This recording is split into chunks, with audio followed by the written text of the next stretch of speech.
देखिए, हर कॉलेज के कुछ हॉस्टल होते हैं जो अपनी खराब हालत के लिए जाने जाते हैं। मायागंज सरकारी इंजीनियरिंग कॉलेज का हॉस्टल नंबर 4 भी कुछ ऐसा ही था।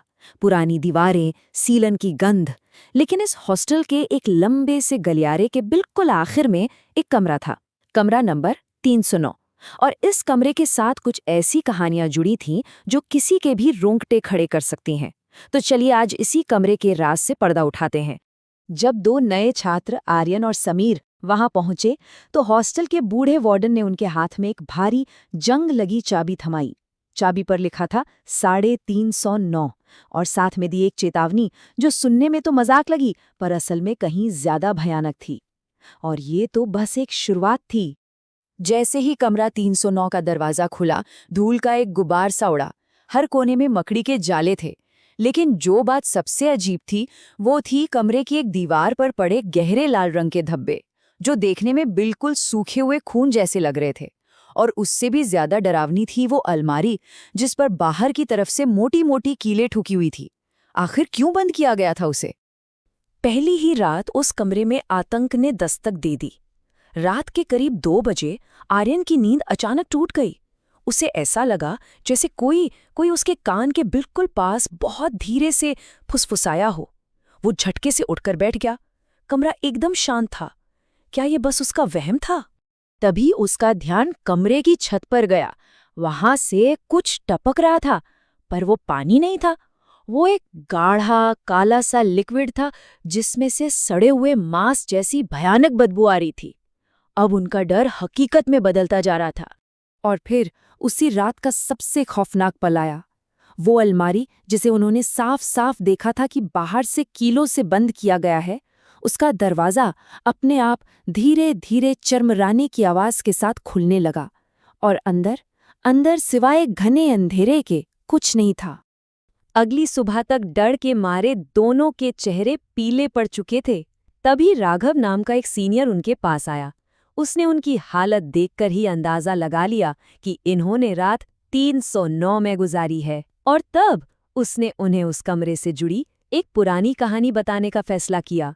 राघव ने उन्हें वो कहानी सुनाई जो कॉलेज प्रशासन पिछले 10 सालों से हर किसी को सुनाता आ रहा था, कि कैसे माया नाम की एक होनहार छात्रा को इतना परेशान किया गया कि उसने उसी अलमारी में खुद को जला लिया और मरते मरते श्राप दिया कि उस कमरे में अब कोई भी चैन से नहीं सो पाएगा। लेकिन क्या यही पूरी सच्चाई थी? आर्यन और समीर ने फौरन कमरा खाली करने का फैसला कर लिया। लेकिन उस रात शायद किस्मत को कुछ और ही मंजूर था। तेज बारिश के साथ पूरे हॉस्टल की बिजली चली गई और जैसे ही वो अपना सामान समेट रहे थे, कमरे का दरवाजा एक जोरदार धड़ाम की आवाज के साथ बंद हो गया। ऐसा लगा जैसे किसी ने बाहर से उसे वेल्ड कर दिया हो। और फिर उस घने अंधेरे में उनका सामना हुआ सीधे माया की आत्मा से। बिखरे बालों वाली एक लड़की जिसकी आंखों की जगह सिर्फ काले गहरे गड्ढे थे। अचानक कमरे की दीवारों से जैसे काला खून बहने लगा और माया की दिल दहला देने वाली चीख से खिड़कियों के शीशे चकनाचूर हो गए। वो अब उस कमरे में पूरी तरह कैद हो चुके थे। तभी अचानक आर्यन को वार्डन के कहे वो शब्द याद आए। उसे एहसास हुआ कि माया की रूह को शायद आग से डर लगता है। उसने कांपते हाथों से जेब से माचिस निकाली और जैसे ही तीली जलाई, माया की आत्मा चीखते हुए पीछे हट गई। उसकी ताकत कमजोर पड़ गई और कमरे का दरवाजा झटके से खुल गया। वो दोनों बाहर की तरफ भागे और पीछे पूरा कमरा आग की लपटों में घिरा हुआ था, जिसमें से माया की डरावनी हंसी गूंज रही थी। उन्हें लगा कि उस आग ने सब कुछ खत्म कर दिया है। वो हॉस्टल से भागकर सीधा अपने घर पहुंच गए। लेकिन शांति उनसे अभी कोसों दूर थी, क्योंकि ये कहानी का अंत नहीं था, बल्कि एक और भी ज्यादा भयानक अध्याय की शुरुआत थी। ठीक 1 हफ्ते बाद आर्यन के घर एक पार्सल आया। उस पर भेजने वाले का कोई नाम नहीं था, बस एक नंबर लिखा था 309, और पैकेट के अंदर वही पुरानी जंग लगी चाबी थी। इसका मतलब साफ था, माया की आत्मा खत्म नहीं हुई थी, वो अब उनका पीछा कर रही थी। उसी रात वार्डन का फोन आया और जो उसने बताया वो किसी भी बुरे सपने से कहीं ज्यादा खौफनाक था। वार्डन ने कहा, तुमने आग लगाकर उसे उस पिंजरे से आजाद कर दिया है। अब वो किसी कमरे में कैद नहीं है, वो तुम दोनों के साए के साथ है। अब बचने का सिर्फ एक ही रास्ता था, उन्हें वापस उसी जले हुए हॉस्टल में लौटना था, माया के अवशेषों को खोजना था और उसकी आत्मा को शांति देनी थी। उन्हें उस अधूरे काम को किसी भी हाल में पूरा करना ही था। जब वो वापस हॉस्टल पहुंचे तो सामने का नज़ारा हैरान करने वाला था। कमरा नंबर 309 अब राख का एक ढेर बन चुका था, लेकिन उस राख के ठीक बीच में वो काली अलमारी, जिसे आग में सबसे पहले जलना चाहिए था, वो बिल्कुल वैसी की वैसी खड़ी थी, बिना एक खरोच के। अचानक अलमारी का एक गुप्त दराज अपने आप खुल गया। अंदर एक छोटी सी मटकी और एक पुरानी डायरी रखी थी, और उस डायरी ने 10 साल पुराने एक बहुत बड़े झूठ का पर्दाफाश कर दिया। माया ने आत्महत्या नहीं की थी, उसकी हत्या की गई थी। डायरी में उस दरिंदे का नाम साफ साफ लिखा था, विक्रांत, कॉलेज का एक दबंग सीनियर। और उसका साथ देने वाला था खुद वार्डन खन्ना, जो उसका रिश्तेदार भी था। और इसी वजह से विक्रांत को कभी कोई रोकने वाला नहीं था।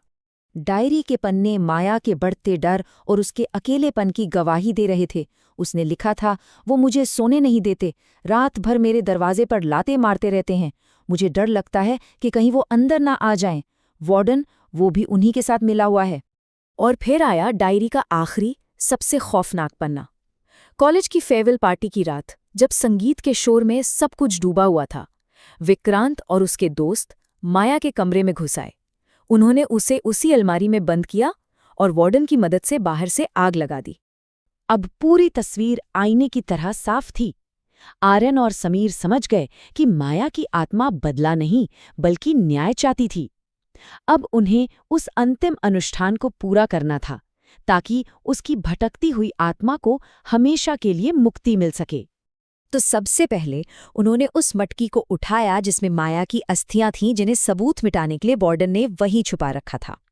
आर्यन ने अपने साथ लाए गंगा जल को उस पर छिड़का और फिर गायत्री मंत्र का जाप शुरू कर दिया।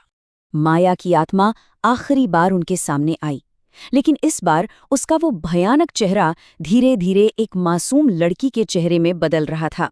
उसकी आंखों में अब नफरत नहीं, बल्कि शांति थी।